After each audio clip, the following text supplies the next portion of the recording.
Hello, hello, and welcome to the Penguins Collective Podcast. My name is Louie. My name is Josh. Oh, and we're two brothers who love to talk about hockey. Especially the Pittsburgh Penguins. Absolutely nothing has been going on this month. The thing we got for you today is the Pittsburgh Penguins 2024-2025 projected lineup for this upcoming season. The question is, Josh, did we get worse? Honestly, it's scary because I think we did. And I don't know if we're going to chalk it up to the fact that nothing's going on right now. And we're just going to just ride the doom and gloom train until the season starts. Yeah. But if we are, I'm on board. And because I've lost all of my excitement and optimism since all of these signings took place about a month and a half ago. So yeah, this projected lineup is a little scary once you see all the names on paper into the quote unquote projected slots that they're lined up in right now. So yeah, we have a full roster as of right now. So we have everyone in place, but that doesn't include some of the young guns that still have to go through training camp that may get a roster spot. We did sign Braden Yeager to an entry-level contract. So if that's the case and he goes through training camp and he actually is the guy that we're hoping for, he could crack the roster spot and maybe a name changes. But don't expect many names that are getting left off this list, or it's going to be something completely different. The Pittsburgh Penguins are pretty content as we're moving along in the offseason. Not many trades going on, not many signings going on with other teams. Yeah, NHL as a whole. NHL has just kind of been dead. The last couple of... I wouldn't say dead, just quiet. I would say dead because they are... No, but makes it sound like they're closing. Like the league is dead. Sorry. No, the league's not dead. It's just that there's nothing going on. There's no new... maybe some coaching changes, but other than that, nothing that really affects the Pittsburgh Penguins. But we're going to look together right now, the projected lineup for the Penguins, and we're going to comment on it. We're also going to just go through the motions of what we're looking at. And we want to know what you guys think, because as we always mention, look at these graphics. Just want to mention, we are just two stooges, okay? We're not some analysts that are pretending to know what's going on, what's the final say, what the chatter behind the scenes are. We don't have an inside guy. We are just, as things come out, we're reporting on it. The NHL has been doing this because they've been dead the last month and a half. They've been posting things like this, right? Here's the projected lineup for the Penguins. Here, what do you guys think? Moving on. That was the post. Nothing's going on in the NHL world. This is the post that they put up for the Penguins. I figured, let's talk about it, shall we? Josh, here's our first line. Yeah. This is kind of, we like this. This is something we all kind of like. Yeah, this was something that we got to see a lot more of after the Jake Guentzel trade. We saw Drew O'Connor go up top with Sid and Brian Rust, and Drew O'Connor started becoming the guy that we were hoping he was going to be, even though more so we were thinking line 2 with Jake Guentzel staying in Pittsburgh. However, plans change. Drew O'Connor now has to be that replacement for an entire year. So hopefully he can carry over that late momentum that he was having last season, filling that role.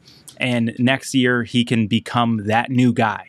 Guentzel took the reins from Sherry, and now hopefully O'Connor can take the reins from Guentzel, and we can just keep that train of everyone excel on Sidney Crosby's line a moving.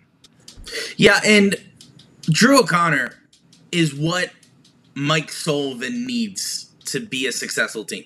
He's fast. Yeah. He knows what he's doing. And he could play with Sidney Crosby, which is what we need. Okay, the first line, just play with Sidney Crosby. Everything will kind of fall into place. But you have to play your own game with Sidney Crosby. There's actually like a math to it. And Drew O'Connor has done that. You know, we saw him, not last year, but the year prior. He kind of was getting some looks in the bottom six. And he was showing that he could compete in an NHL level. And now, with Gensel now gone, there's no one to fulfill that role. And I believe Drew O'Connor is filling that role perfectly, especially with that 12 to 13 game run at the end of the season. He played so well on that first line. They did play around. I know Sullivan put him on the second line. I think they moved Rickard Rakell or Michael Bunting when they were trying to figure things out after the trade. But I will say Drew O'Connor, Sidney Crosby, and Brian Rust, that's one of the best first lines that you're going to see in the NHL. Maybe not top 10, but I would say top 15. That's a good first line. You got Sidney Crosby, that automatically puts you above the half of the NHL. So I like this first line. Speaking of Michael Bunting, our second line. So Jake Gensel is gone. We traded him. We got some prospects as well as Michael Bunting. We were not sure of what Michael Bunting would bring to the Pittsburgh Penguins. We went on Caniac Sessions, Carolina Hurricanes podcast, and they were telling us Michael Bunting is a pest, and we were just over the moon when we found that out. We needed someone like that since Patrick Hornquist, and we saw after the trade, Michael Bunting is a pest. He's in front of the net. He's willing to cross-check. He's willing to go into the corners. And that's exactly who you would want to have partnered up with Evgeny Malkin, who, in a loving Yinzer way, he's a puck hog. And he needs someone to be distracting the defense in front of the goalie while he goes off skating around doing loops, passing it to Rickard Rakell, who could use a bounce-back year. So, Evgeny Malkin, very talented, top 100. He should be a top 100 player of all time. Did miss the cut, but he made the cut in our hearts. He's a generational talent. He's going to be good no matter who you put with him. Michael Bunting is great to be in front of the net and be a pest. Evgeny Malkin will pass the puck to Rickard Rakell and vice versa. Hopefully, they get some points this upcoming season. Yeah, and I mean, you nailed it. For this second line to excel, it's really only going to hinge on Rickard Rakell. We know what Evgeny Malkin can do with lesser talent, okay? We've seen what he can do when Rickard Rakell was down and we had, lesser players, in that role when he was hurt. We had other guys, Riley Smith was a failed experiment last year on that second line. So we've seen what Malkin can do. He's going to excel. Michael Bunting at the later half of the year in that second line, we saw what he can do. Perfect fit. Like you said, he's going to be that pest down in front, that Patrick Hornquist, Pasquale Dupuis, that, all-around guy that we need all season long. It's all going to come down to Rakell. If he can have that bounce-back season where he is what he was 2 years ago when we gave him that new contract, that second line is going to be perfect. You just don't touch it. Same thing with the top line. It'll be that type of line where you pin it every night. There's no need to change anything. That's just what it is, and you can just mess around with everything else because everything is just on all cylinders. Everything is firing. So, like you said, that second line is going to hinge on Rickard Rakell's bounce-back season. And it's not that we think he's bad. Like we no, not at all. Thought with Riley Smith. Riley Smith, we knew he was a good player, but you could tell he didn't want to be here. And when that happens, you just are rooting for him to get gone. Like you want him to get traded. You want him to get not re-signed.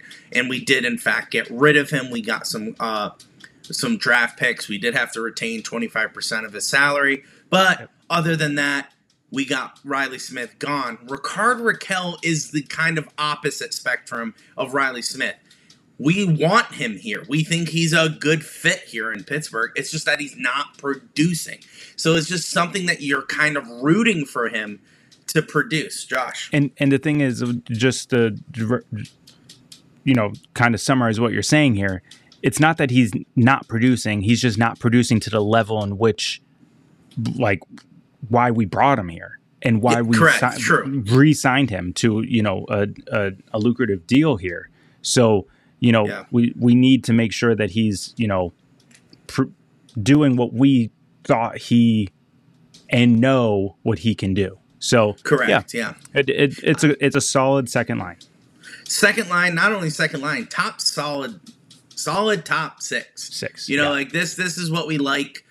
Drew O'Connor, Sidney Crosby, Brian Russ, Michael Bunting, Evgeny Malkin, Rickard Rakell. Those are pretty good names. Those are pretty good, especially like Drew O'Connor being young and fast. Brian Russ still being fast. He's getting older, but he's still a viable, I think I used that word correctly, asset to this top six. Evgeny Malkin, of course. Michael Bunting being the new pest that we love and adore. And Rickard Rakell hoping that he produces this upcoming season. That's a good combination. I don't care what you say. Any team would be lucky to have this top six. With that being said, let's move on to the bottom six here. So, all right, new additions. Ready? I'm just going to kind of just name all three of the new additions. We don't know if this is going to be the definitive third line and fourth line. We're going to kind of combine the bottom six here. So, our newest assets, Anthony Beauvillier. I definitely butchered that one, but it's all right. Blake Lizotte, and then Kevin Hayes. Now, I know what you're thinking.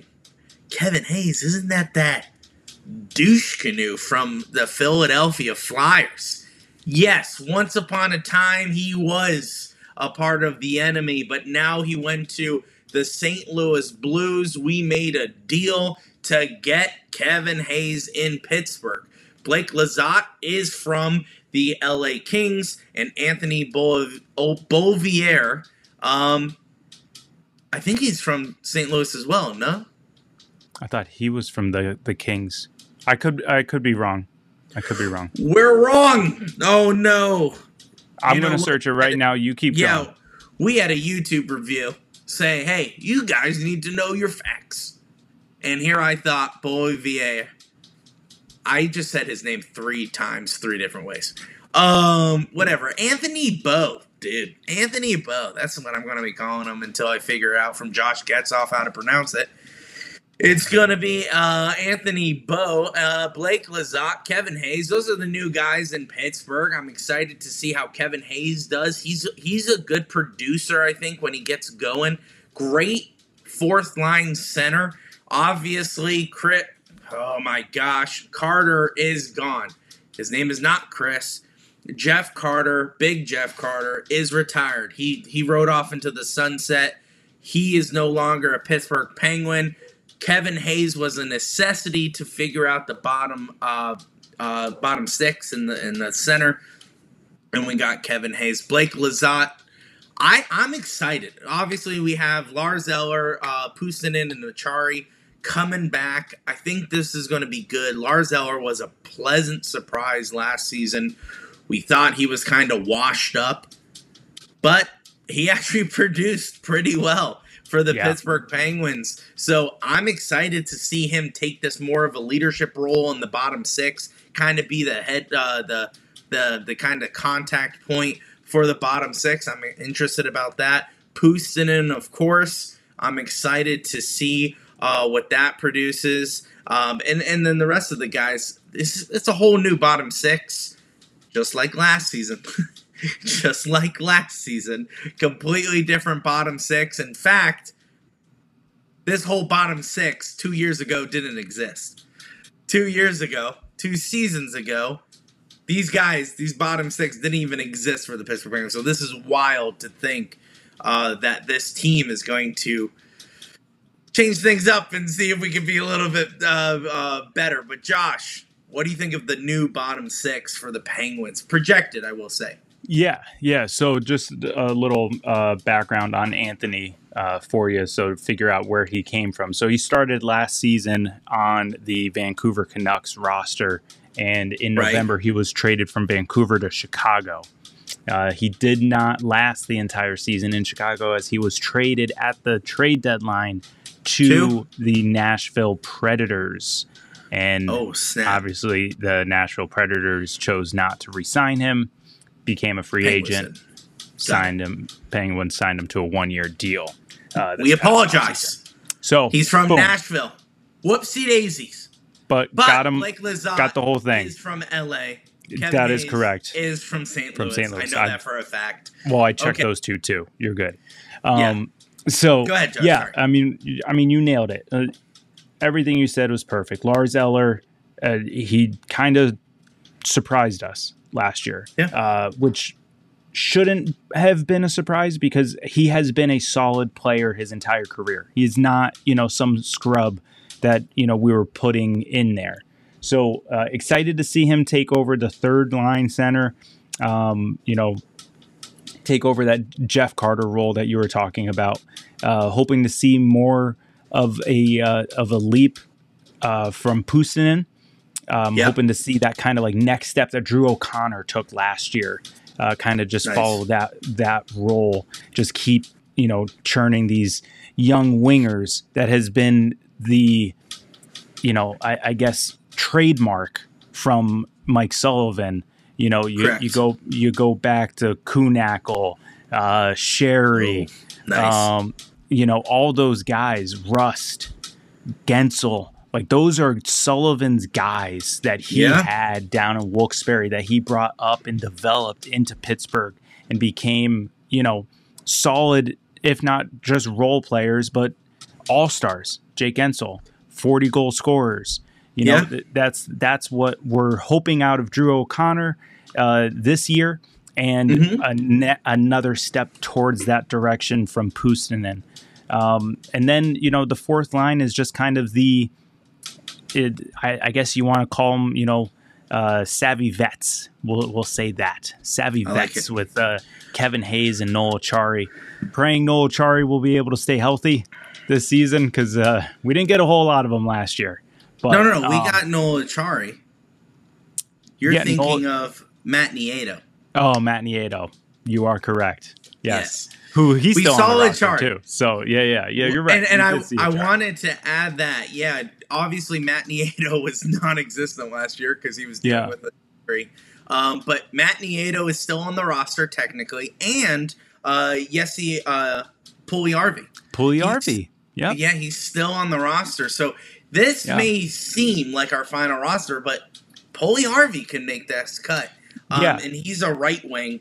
And Matt Nieto is a left wing. So Blake Lizotte or Anthony Bolivar, he could go to Wilkes-Barre. Like, you don't know. Or is Anthony Bo on an NHL contract? Yeah, it's an NHL contract. So these guys are. But it's a 1 year. So that's the thing. With these guys, that they're on the 1 year deals. So if something does happen, you kind of just you take what it is. The only ones that like you kind of have to worry about are Blake Lizotte was a multi-year deal. I think Noel Acciari is on his last year, as well as Lars Eller. But like we talked about in the last episode, I think it was our last episode, the episode when we were recapping the free agency period. That was our last episode. These guys been are signing, a minute. Whoops. These guys are signing short-term deals. So their contracts are super flexible. If something needs to happen, because let's be honest here, okay? These guys, they didn't sign super competitive deals where they had multiple suitors. So let's be honest. They're having a bad year and they need to clear waivers in order to go to Wilkes-Barre. They're probably going to do it. They're probably going to clear. and they're probably going to go to Wilkes-Barre. Now, those are the one-year guys. I don't think they're going to try and do anything with like Blake Lizette or Pusanen. Pusanen, if he doesn't, he's the guy. He's the guy. If he could go down in training camp. Yeah. Yes. By training camp, if Pusanen's not making, the progress that Sullivan wants him to make, I wouldn't be surprised if you see him kind of start on the bench and someone like Puljujarvi, who for some reason Sullivan loves, take that spot from him. But those are the forwards, unfortunately. Yeah, that is our forwards. And like you said, the bottom six, I don't want to use the phrase a rotating door, but they are the ones that are flexible. The top six set in stone. What you see there, that is exactly our top six. And I could guarantee that's our top six, unless we make a massive trade, before the season, which I doubt. But our bottom six, rotating door, there are a lot more flexibility with those players. So keep an eye out on that. I will say Puljujarvi, yes, this podcast is torn with Coach Harkins. He's not a big fan of Puljujarvi. Josh is not a big fan of Puljujarvi, and I expected a lot more production from him, but I love rooting for the guy who's trying to make his way back to the league. This dude was a second-round draft pick? Oh, second overall. I was going to say, wasn't he a first-round pick? I think he was I don't think he was a first overall pick, but I do believe that he was a first-round pick. I'll find it right here for you. Please do it, Josh. He was the 4th overall pick in the 2016 draft by the Edmonton Oilers. So that, to me, he should be really good. He should be really good. The fact that he's dealt with a lot of injuries and he's had a slow climb back to the NHL, I'm rooting for him. I really do hope. And honestly, guys, sometimes when you get that diamond in the rough, which is what we hope in Puljujarvi, if he finds his legs under him and he could produce, we have a 4th overall draft pick on our team now who actually can found his way back. I think that's great. That's a win-win for everybody, and he's cheap. So that's our forwards for this upcoming season. A lot to look forward to, a lot to be wary of. Bottom six still in a lot of turmoil. We don't know how these new guys will produce until we see them on ice. Speaking of the other players on the ice, let's really quick. The goalies. It's the same as last year. Tristan Jarry, Alex Nedeljkovic. Nedeljkovic has signed a 3-year deal. Yes. A 3-year deal. People were a little hesitant on the amount. Sorry, 2-year deal. 2-year deal. Dang it, Josh. 2-year deal. 2-year deal. $5 million, 2.5 per. Listen, it may seem like a lot, but the salary cap's going to raise next season. So that's okay. Plus, Alex Nedeljkovic. It just went up $5 million this year from last year. And the projections are, again, somewhere in the 5 to 7 range again. So that's going to be really cheap in 2 years' time. We're going to look back and say that was a steal. Also, Alex Nedeljkovic kind of outplayed Tristan Jarry later in the season. So we have a kind of, once again, a 1A, 1B type situation, unless Tristan Jarry finds his momentum like he did in the beginning of last season. Those are the goalies. Defense, we got 2 new faces. Matt Grzelcyk from the Bruins. Yep. So that's one guy. And Sebastian Aho. Don't get too excited. It's the Sebastian Aho from New York, from the Islanders. And defenseman, because the other Sebastian Aho is a forward. The forward and in Carolina. Which I'm sure people would have been like, should have traded Jake Gensel for Sebastian Aho. Yeah. But we got this Sebastian Aho. We signed him. I think it was a 1-year deal, Josh, or 2-year deal. No, yeah, 2-year deal, $775,000 per. Which is a lot cheaper than his projected line mate, Ryan Graves, who was absolute dog water last season. Penguins fans disagree on a lot of things, Josh. What was the one thing everyone was united with Ryan Graves? He's trash. He needs to be traded. Yeah.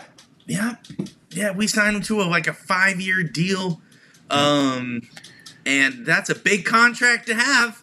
Yeah. And his first year with us, and he couldn't produce.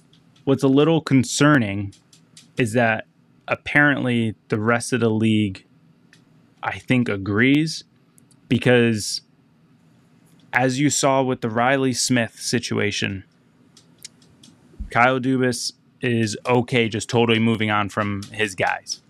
Mm-hmm. Maybe, not right away, but he'll move on from his guys. Ryan Graves was his guy last free agency.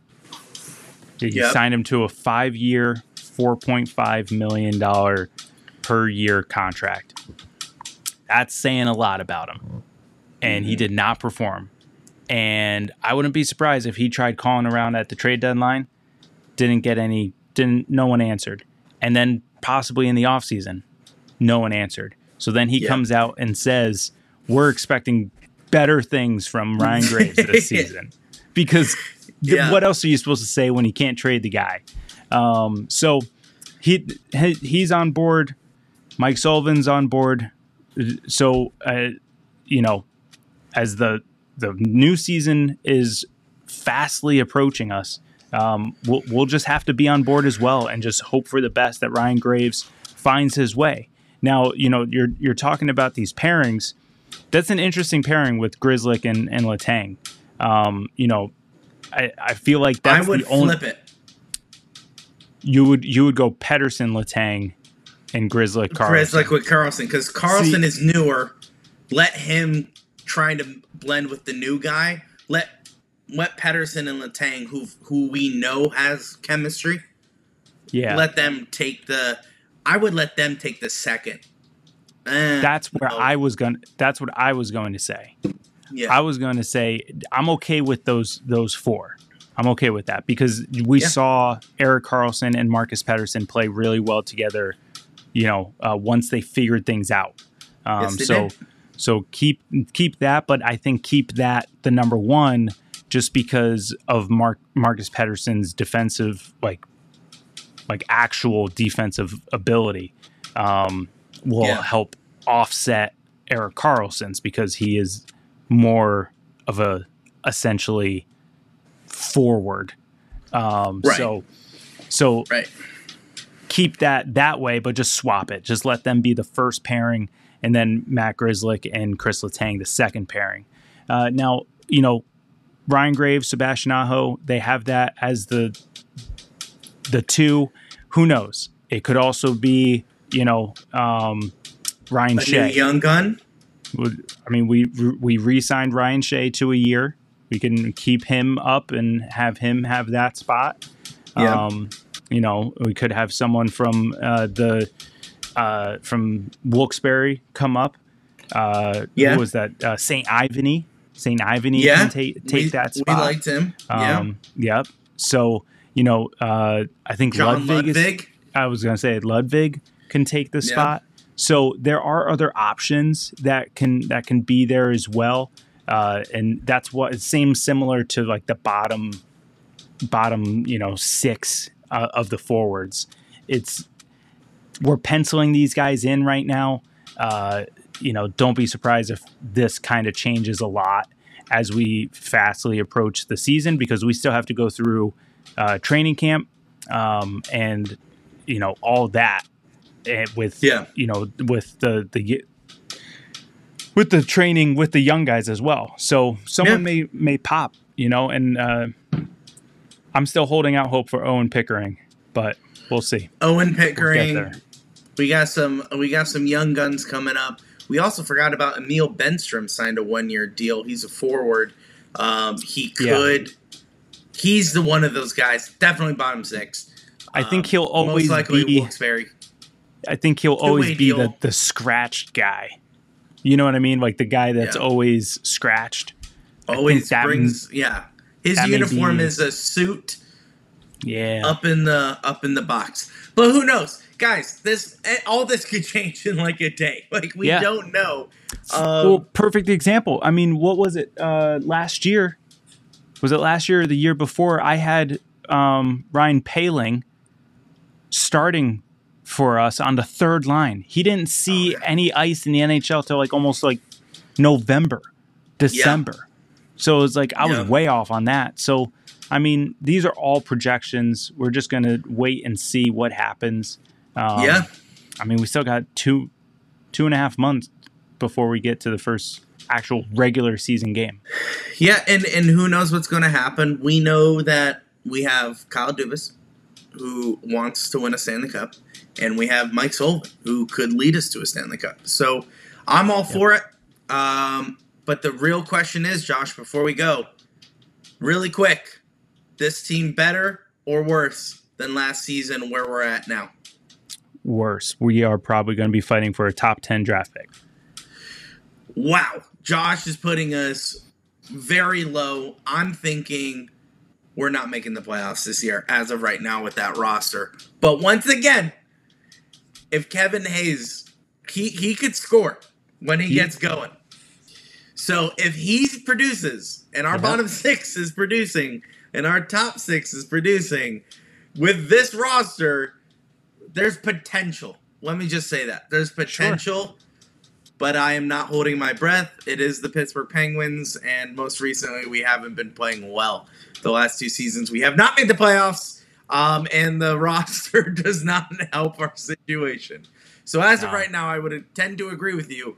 The Pittsburgh Penguins are in a worse position in August than they were last August. I think and let us know in the comments. Did we get worse? Yeah. Did we stay the same? Do you agree with me? Top 10 pick. Just saying. Are we winning the cup next year? Are we tanking? Are we? For who?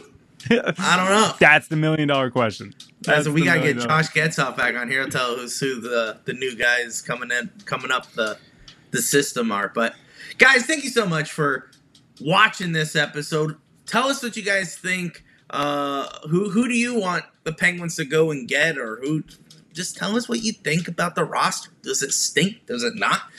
Are we winning the cup? Or are we getting the number 1 draft pick? You let us know in the comments below. Thank you so much for watching. You could find us on Spotify, Apple, YouTube, Google, whatever. Just type in the Penguins Collective Podcast. If you want to join our Discord, it's Discord/the Penguins Collective. You guys are the best. We'll see you guys in the next episode.